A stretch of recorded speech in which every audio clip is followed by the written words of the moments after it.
besar Al-Adi Syarifil Badan di Masjidil Haram. Qala al-mu'allif rahimahullahu ta'ala wa nafa'ana bihi wa bi ulumihi wa bi umurihi fid dharain. Lahu Fatihah. A'udzu billahi minasy syaithanir rajim. Bismillahirrahmanirrahim. Alhamdulillahi rabbil alamin. Ar-rahmanir rahim. Maliki yaumiddin. Iyyaka na'budu wa iyyaka nasta'in. Ihdinas siratal mustaqim. Siratal ladzina an'amta 'alaihim ghairil maghdubi 'alaihim waladdallin. Bismillahirrahmanirrahim. Bapak Ibu yang saya hormati dan memuliakan Allah, hari ini kita coba untuk membahas tentang Sya'ban atau bulan Sya'ban. Karena alhamdulillah malam ini subuh ini kita mulai memasuki pertengahan di bulan Sya'ban. Sesuai judul kitabnya Madhabi Sya'ban, apa yang terjadi di bulan Sya'ban ini? Nabi Sallallahu Alaihi Wasallam pernah bersabda, di bulan ini, kata Nabi,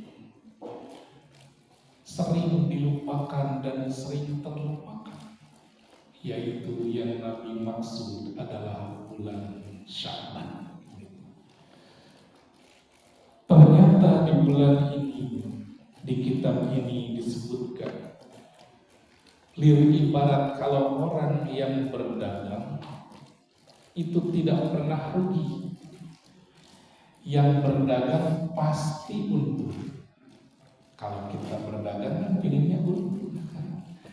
Nah, ini dijamin di bulan ini, kalau kita beramal pasti untung. Alangkah baiknya kita mempersiapkan diri.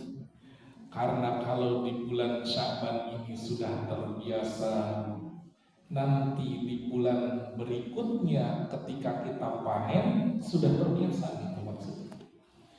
Jadi kalau kita sudah terbiasa di bulan Sya'ban ini melakukan hal-hal ibadah, tentu ketika Ramadan itu sudah terbiasa, tidak berat lagi. Karena bulan Sya'ban ini bulan memupuk, begitu. Kalau Ustaz yang waktu itu bulan bunga, gitu ya, berbunga. Nah, kalau di keterangan itu bulan Rajab, bulan nanam ditanam. Bulan Sya'ban bulan menyiram, memupuk. Nanti bulan berikutnya kita memanen. Mau panen bagaimana? Kalau tidak pernah dipupuk, tidak pernah disiram, begitu maksudnya. Jadi sekarang saatnya sedang menyiram, tingkatkan amal ibadah supaya apa? Supaya terbiasa nanti ketika Ramadan enggak berat. Kalau sudah terbiasa tidak akan berat. Nah, ini diibaratkan begitu, sehingga labanya sangat banyak. Ya, diceritakannya begitu. Wasumnya Sya'ban, disebut dengan Sya'ban itu berasal dari kata sya'a dan ban. Artinya sya'a itu muncul, ban itu jelas. Karena nanti kemunculannya akan jelas, maksudnya nanti di bulan Ramadan, di panennya. Ada juga yang mengatakan bahwa Sya'ban itu berasal dari kata bikasri syin, sinnya dikasrahkan jadi Sya'ban. Apa itu? Wa huwa tariq fil jabal. Itu artinya jalan menuju jabal. Jabal itu pegunungan. Berarti jalannya mulai terjal. Perjalanan menuju puncak. Puncaknya itu yaitu Ramadan, begitu ya. Perjalanan menuju ke sana. Ada juga yang menyebutkan bahwa Sya'ban itu bifathiha, mematahkan shinnya. Berarti Sya'ban, gitu ya, Sya'ab, yang artinya wahwa al-jabal, artinya menutup lubang. Maksudnya apa? Allah merekatkan retaknya kolbu-kolbu kita.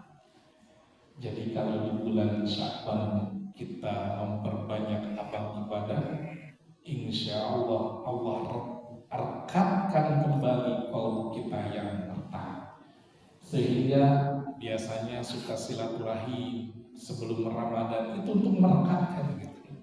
Karena Sya'ban itu bulan merekatkan mau kita untuk mempersiapkan kita memanen di bulan Ramadan.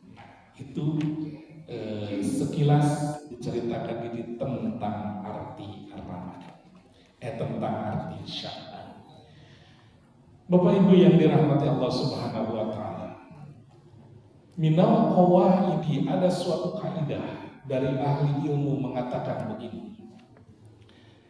Anna zaman yasharifu bima yaqufihi minal hawadith. Ada sebuah kaidah begini. Sesungguhnya zaman atau waktu itu akan menjadi mulia jikalau di sana terdapat peristiwa yang terjadi asalnya. Jadi suatu zaman itu akan menjadi mulia, akan menjadi terkenal tergantung kejadian yang terjadi pada waktu itu. Dan kadarnya tergantung peristiwanya. Peristiwanya itu besar, maka makin besar pula si zaman itu terkenal dan mulianya. Sama halnya ketika ini bulan Sya'ban. Apa yang terjadi pada bulan Sya'ban? Itu banyak hal yang terjadi. Nah, kita akan bacakan supaya lebih cepat. Yang terjadi di bulan Sya'ban yang pertama adalah tahwil kiblah. Apa itu? Tahwil kiblah artinya perpindahan arah kiblat. Jadi kiblat itu dulu ke Ka'bah.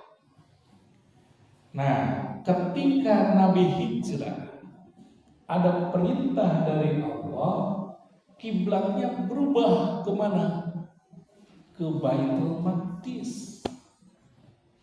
Jadi ketika hijrah, Nabi itu kiblatnya, sholatnya itu ke Baitul Maqdis, Masjidil Aqsa yang ada di Palestina. Gitu. Itu ketika Nabi hijrah. Nah, itu kisahnya begitu. Jadi ketika Nabi hijrah, kemudian singkat cerita sampailah Nabi di tempat yang namanya Desa Quba. Di Desa Quba itu Nabi beserta para sahabat membangun sebuah masjid. Nah, ini salah satunya ketika datang ke suatu tempat yang diperhatikan itu masjid dulu. Kenapa? Karena di sana pusat peradabannya, gitu ya. Jadi di lingkungan kalau tanpa ada masjid hampa rasanya. Gitu. Alhamdulillah kita sudah ada masjid, masjidnya nyaman. Mudah-mudahan keberkahan untuk kita semua. Amin. Tinggal kita memakmurkannya, gitu ya. Mudah-mudahan kita bisa memakmurkannya dan tujuan dari Rahadatul Ummah justru nanti memakmurkan warga sekitarnya. Amin ya rabbal alamin. Nah, Nabi beserta para sahabat membangun yang namanya Masjid Quba, gitu ya. Ketika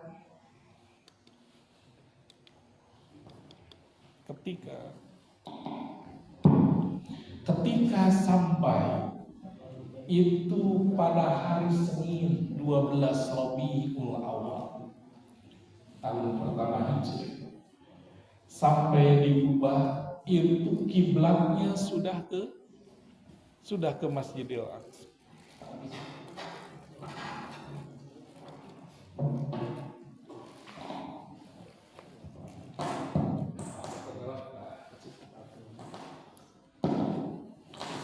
Nah, kiblatnya ke Masjidil Aqsa, begitu ya.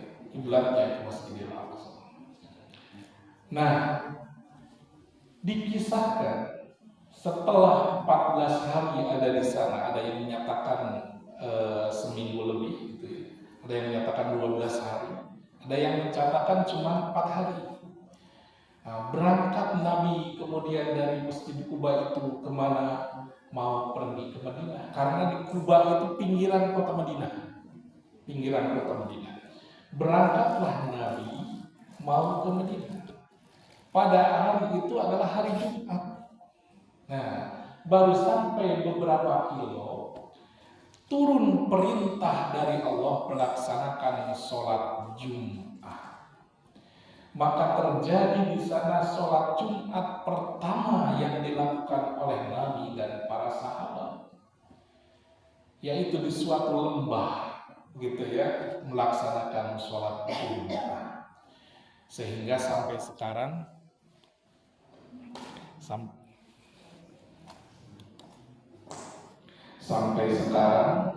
itu terkenal, dituliskan dan diabadikan dengan Masjid Jumat.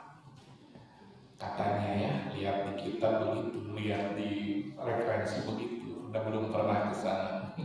Alhamdulillah Pak yang pernah ke situ.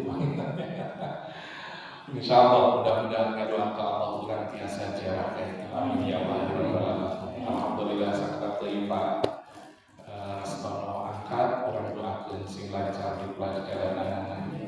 Si salam ke dokter kaitu UID kaitu Indonesia, mudah-mudahan sing dilancarkan segala amin ya Allah. Nah, sampailah di suatu lembah itu melaksanakan ibadah sholat Jumat pertama. Nah, setelah dari sana barulah Nabi beserta para sahabat pergi ke pusat kota Madinah. Ketika dimasuk ke pusat kota Madinah, kemudian Nabi beserta para sahabat membangun masjid yang dinamakan dengan Masjid Nabawi. Ya, jadi urutannya gitu ya, urutannya begitu. Nah, setelah sekitar 1 tahun lebih, di sini diceritakan sekitar 17 bulan 3 hari.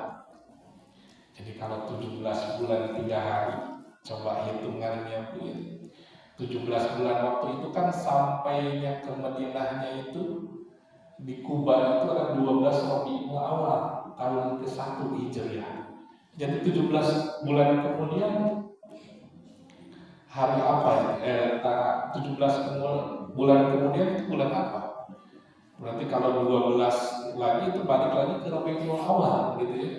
Kemudian tambah dengan 12 ke 17 berarti tambah 5 dari Rabiul Awal. Rabiul Akhir, Jumadil Awal, Jumadil Akhir, Rajab, Sya'ban. Nah, 17 bulan 3 hari itu masuk ke Sya'ban. 3 harinya karena tadi masuknya tanggal 12 Rabiul Awal, tambah 3 hari 12, 13, 14, 15 Sya'ban yang kita sebut dengan nisfu Sya'ban gitu. Jadi kisahnya begitu ya.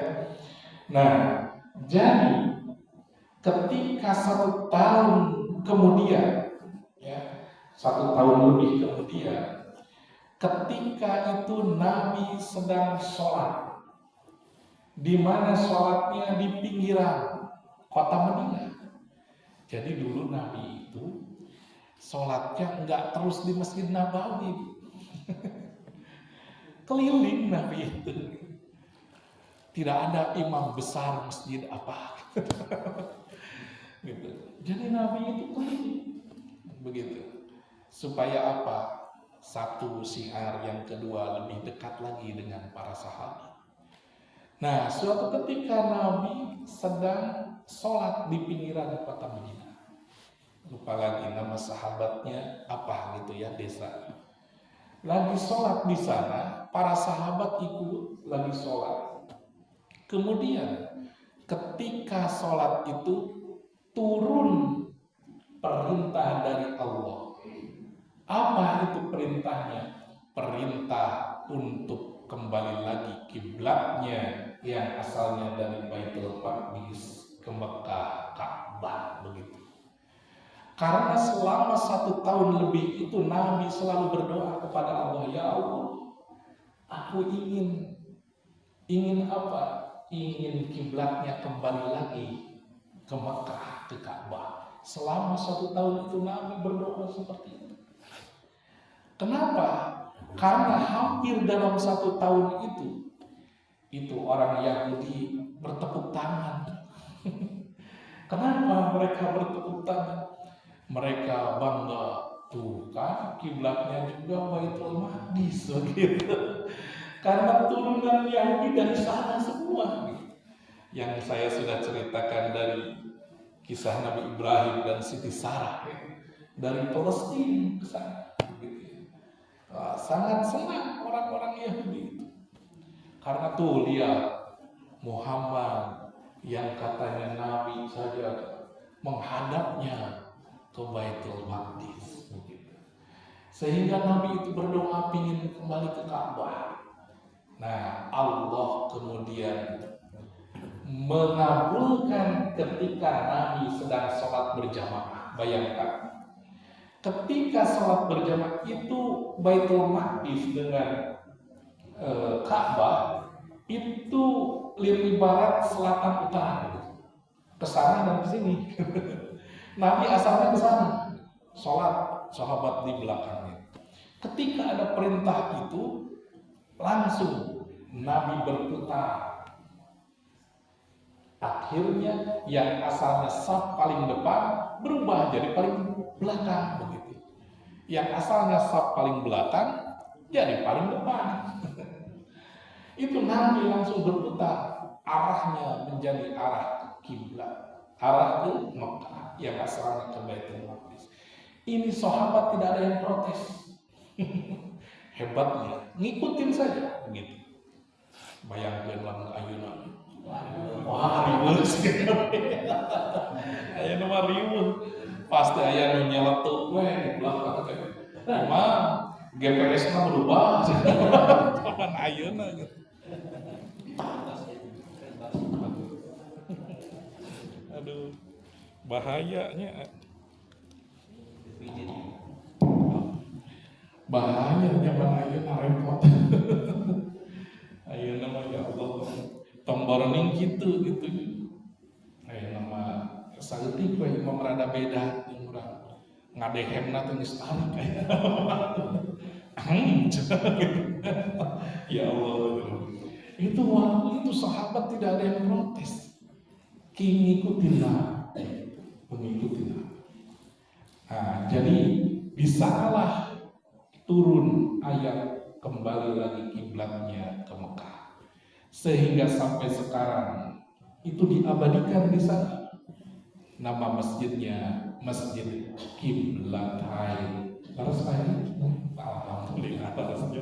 Meskipun acara kan itu kayak peninggalan juga lagi, mudah-mudahan ya kayak. Nah, gitu Masjid Kiblatain. Jadi di sana ada 2 kiblat, kiblatnya arah sana dan arah sini, ya begitu. Nah, itu Bapak Ibu semuanya, peristiwa yang luar biasa terjadi. Yang pertama adalah perpindahan kiblat. Kemudian apalagi yang terjadi di bulan Sya'ban itu? Yang terjadi di bulan Sya'ban itu raf'ul a'mal, diangkatnya amal, pelaporan amal. Jadi amal setahunnya itu dilaporkan oleh malaikat, begitu, dilaporkan kepada Allah. Gitu. Jangan dibayangkan Allah tidak tahu, Allah tahu sebetulnya, tapi mekanismenya begitu. Gitu. Mekanisme malaikatnya begitu, gitu ya. Jadi tiap tahun pelaporan amalnya itu ada yang setahun sekali, yaitu di Sya'ban ini. Ada yang seminggu 2 kali, ada seminggu sekali, ada yang mengatakan seminggu sekali, ada yang mengatakan seminggu 2 kali. Itu Senin dan Kamis. Makanya Nabi suka berpuasa Senin dan Kamis. Salah satu dalilnya gitu ya. Nah kalau per tahunnya itu di bulan Sya'ban, pertengahan bulan Sya'ban. Bahkan Bapak Ibu semuanya, Sayyidatuna Aisyah radhiyallahu taala anha pernah mengatakan, aku tidak pernah melihat Nabi berpuasa setelah bulan Ramadan yang paling banyak itu di bulan Sya'ban. Nabi itu puasa Ramadan full.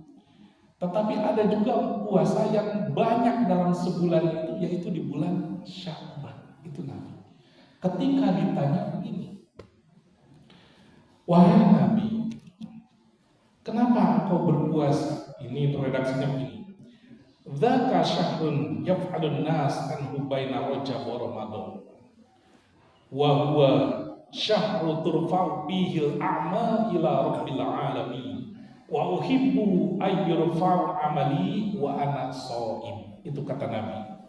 Ini diriwayatkan oleh Imam An-Nasai mengatakan ini.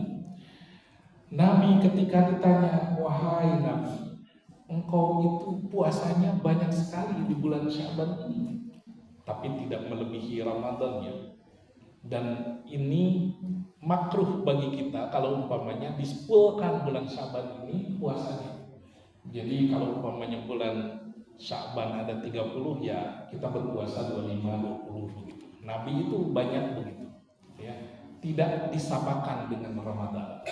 Makanya suka ada sebagian ulama mengatakan memakruhkan puasa full di bulan Sya'ban, kecuali nazar atau kodo di akhir-akhir di bulan Sya'ban gitu, kecuali begitu.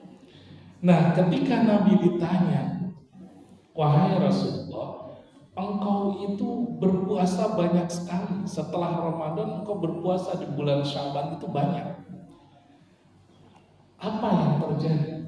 Nabi menjawab, dzaka syahrun, ini adalah bulan yang antara bulan ini, antara Rajab dan Ramadan orang sering lupa. Satu. Yang kedua, bahwa di bulan ini turfa'u fihil amal. Amal itu dilaporkan kepada ila rabbil alamin, kepada Tuhan semesta alam begitu. Kemudian wa uhibbu, dan aku senang sekali jikalau ketika amalku dilaporkan aku sedang puasa begitu.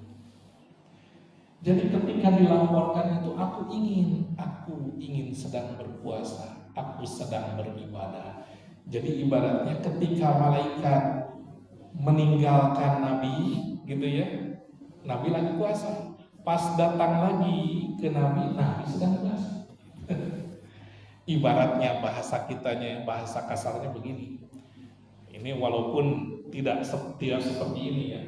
Maksudnya ini supaya paham saja kitanya. Ketika malaikat ke atas itu kemudian bertemu dengan Allah, ditanya oleh Allah, hambaku itu si A lagi ngapain?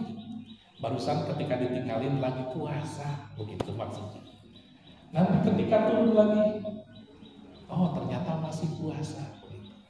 Inilah yang Nabi lakukan ketika bulan Sya'ban, terutama di pertengahan bulan Sya'ban. Begitu. Nah, sehingga adalah amalan yang dilakukan oleh Ahlus Sunnah wal Jamaah ketika kita memasuki pertengahan bulan Sya'ban. Bagaimana hukumnya seperti itu? Nah, Bapak Ibu semuanya, kita harus jeli dan kita harus fair dalam masalah ini. Ketika memasuki malam ke-15 yang kita sebut dengan nisfu Sya'ban. Nisfu itu tengah-tengah, pertengahan bulan Sya'ban. Al-Imam Al-Ghazali mengatakan di dalam Ihya Ulumuddin, beliau menyarankan sholatlah di malam nisfu Sya'ban sebanyak 100 rakaat. Wah, bayangin. Nah, ini yang jadi masalah. Yang jadi masalah apa? Menurut teman-teman kita yang lain, tidak boleh ada amalan khusus di suatu malam nisfu Sya'ban. Karena dikhususkan di sana. Kita harus jelinya begini, Bapak Ibu semua. Imam Al-Ghazali melakukan sholat 100 rakaat itu sudah biasa. Jadi di malam nisfu Syaban itu udah biasa 100. Di malam-malam sebelumnya juga 100 gitu, udah biasa. Jadi ketika malam nisfu Syaban 100 pun nggak masalah karena sudah biasa. Yang jadi masalah kita. yang jadi masalah itu kita gitu. Boro-boro 100 Pak. Itu semalam mungkin 2 mungkin terus hese gitu. Ya Allah.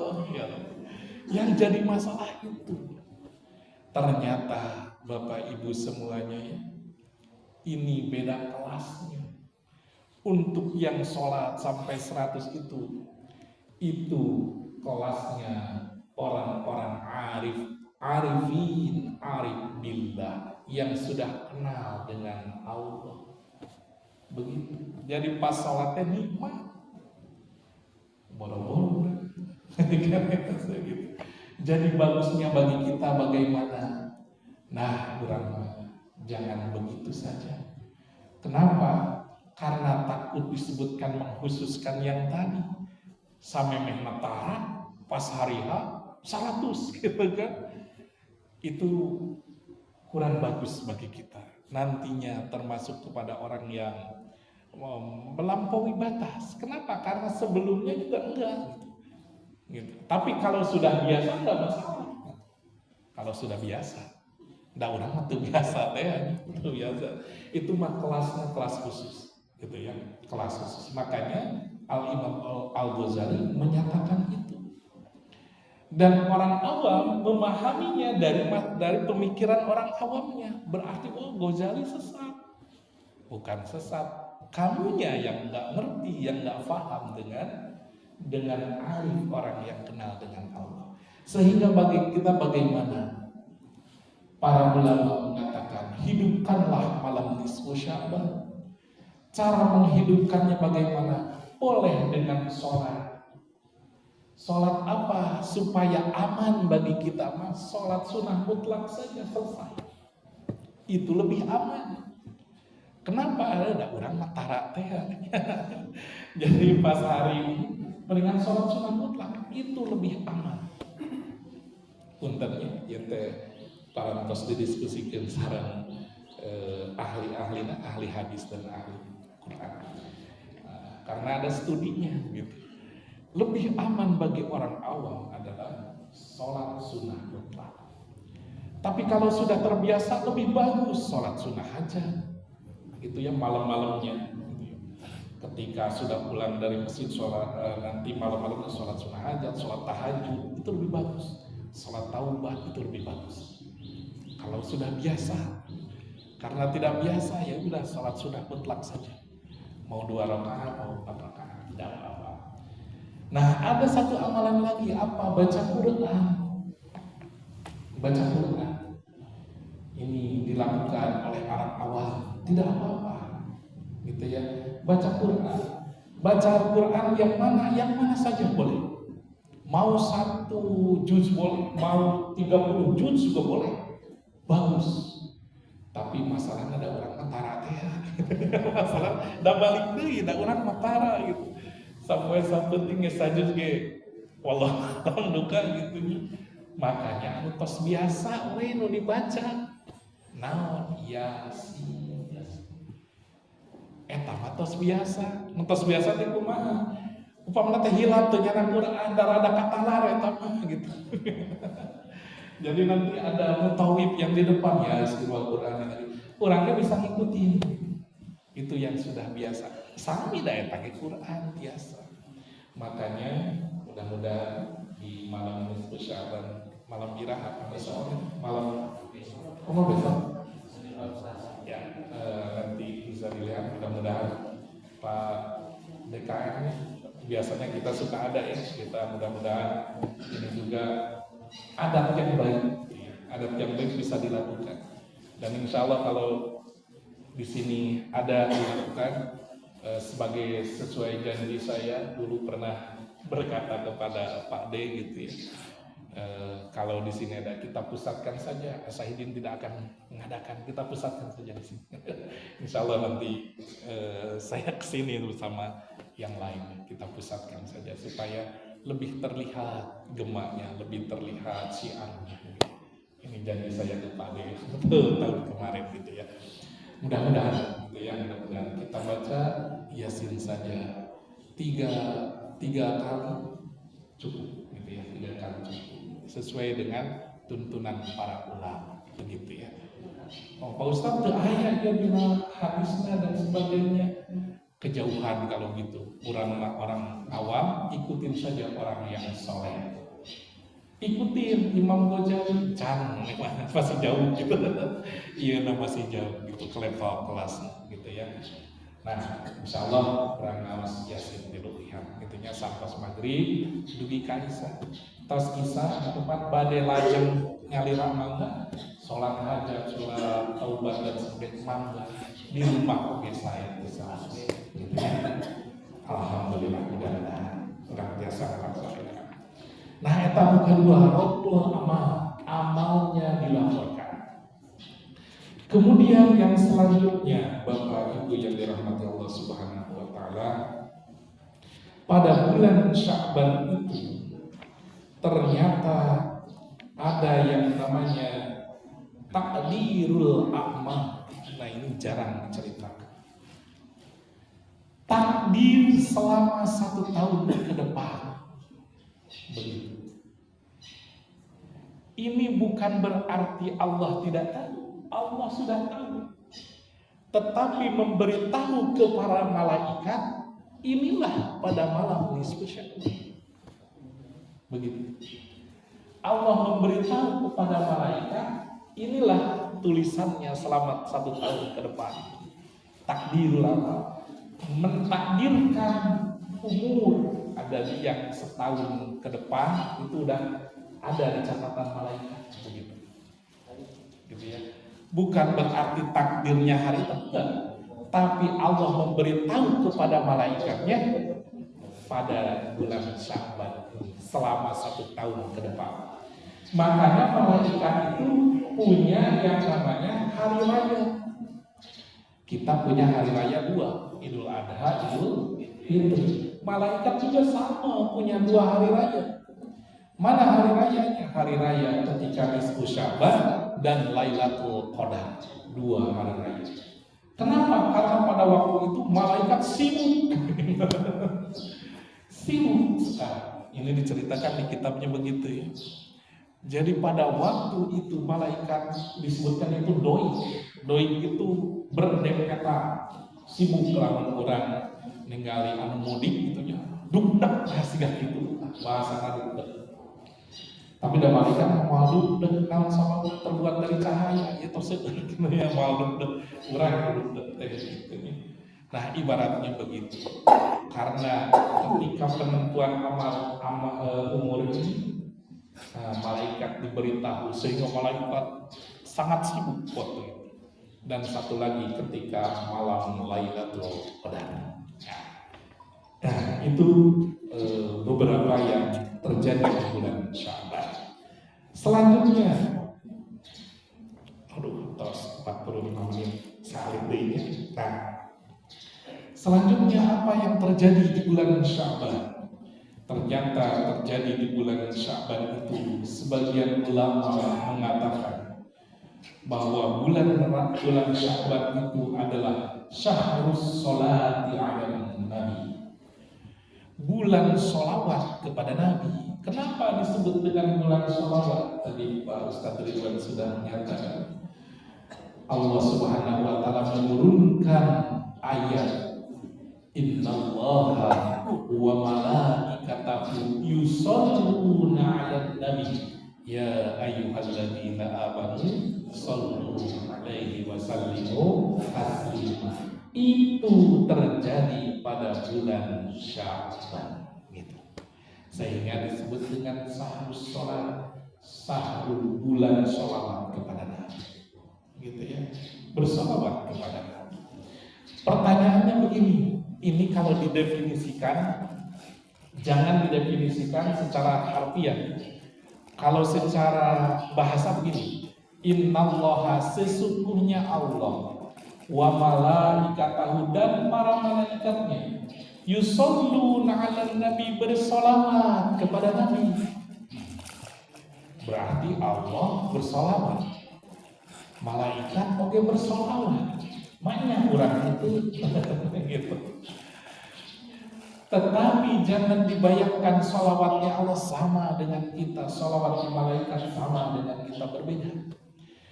Allah itu sholawat kepada Nabi dengan menjaga Nabi.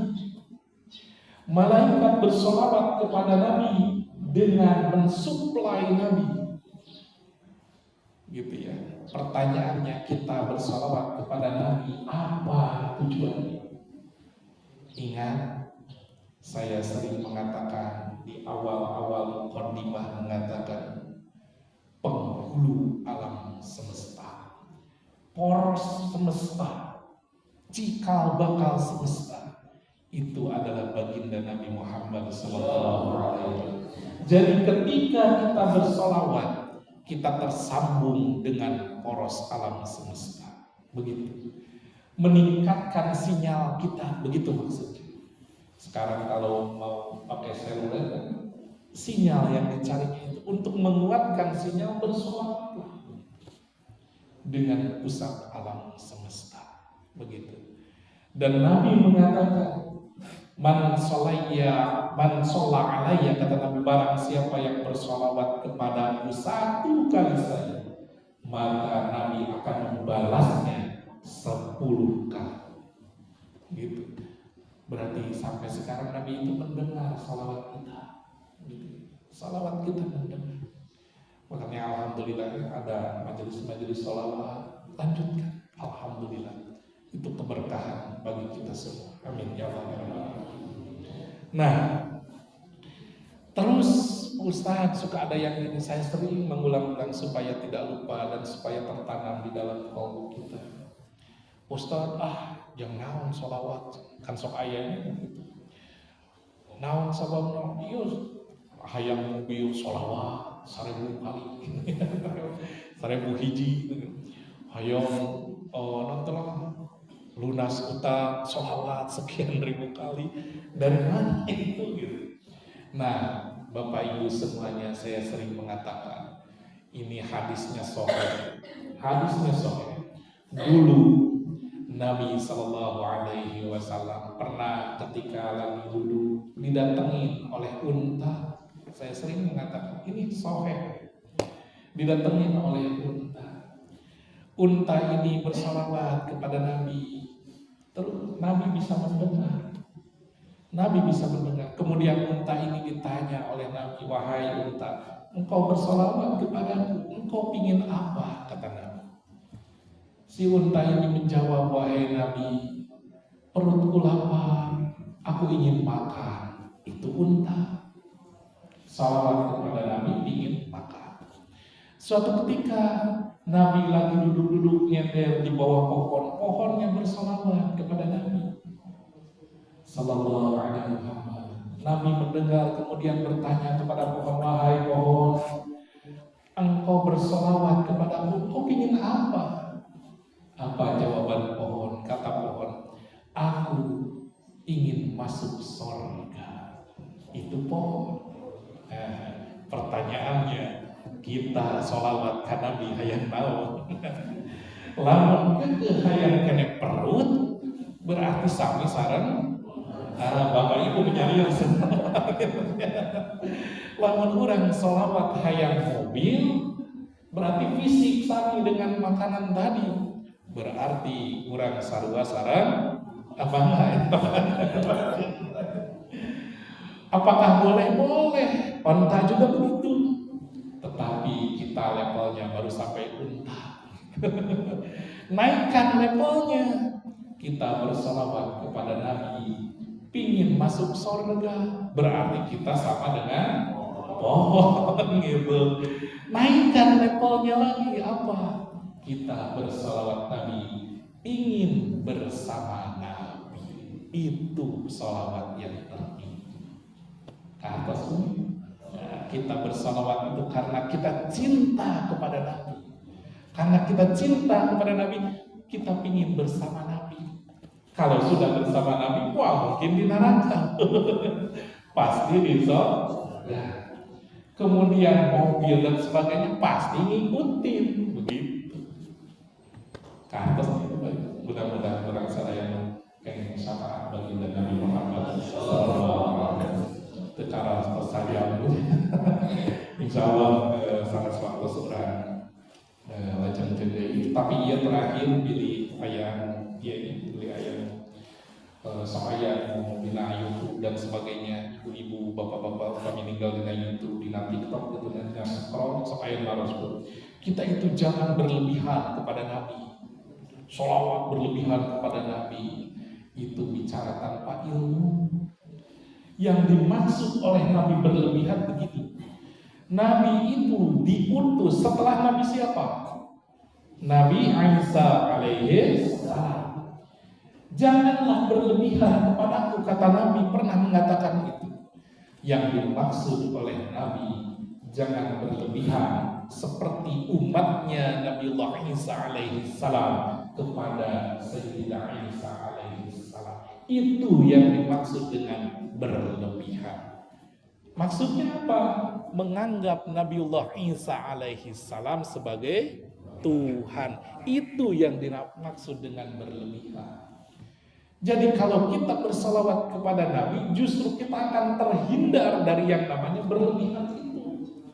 Kenapa terhindar? Karena redaksi salawat itu adalah Allahumma sholli ala sayyidina Muhammad. Ya Allah, berikan rahmatmu kepada Nabi Muhammad. Berarti kalau begitu tetap Allah dijadikan yang Tuhan, Nabi sebagai hambanya yang paling mulia. Jadi tetap menempatkan Nabi sebagai Nabi, Allah sebagai Tuhan. Justru dengan bersalawat kita terhindar dari berlebihan itu. Kahartosnya milih gitu.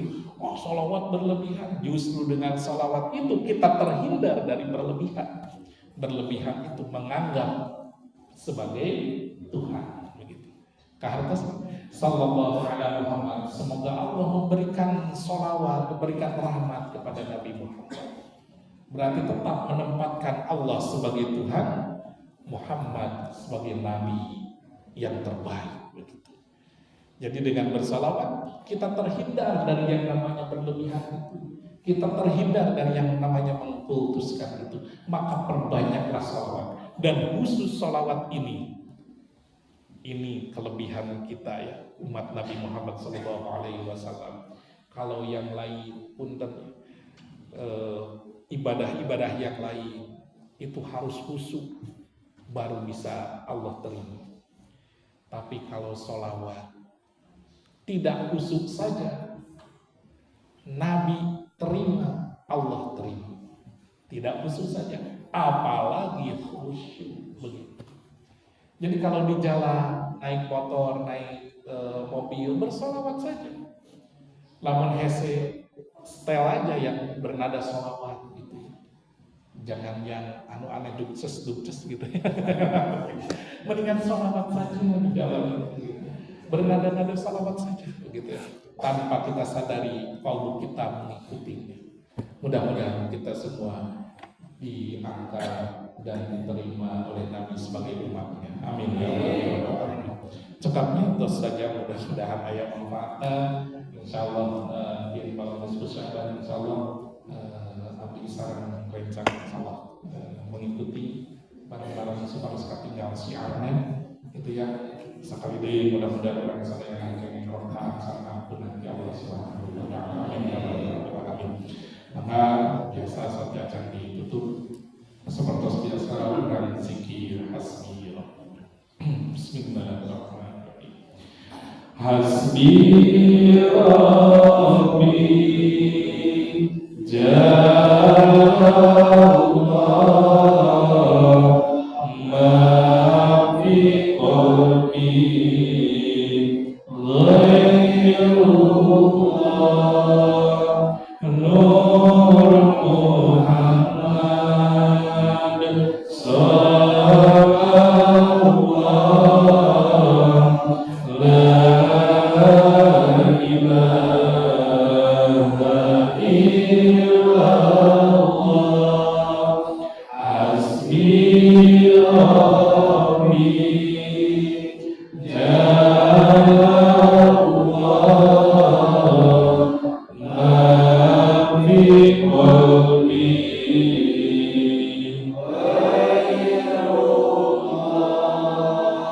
Nur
Muhammad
Wassalamualaikum warahmatullahi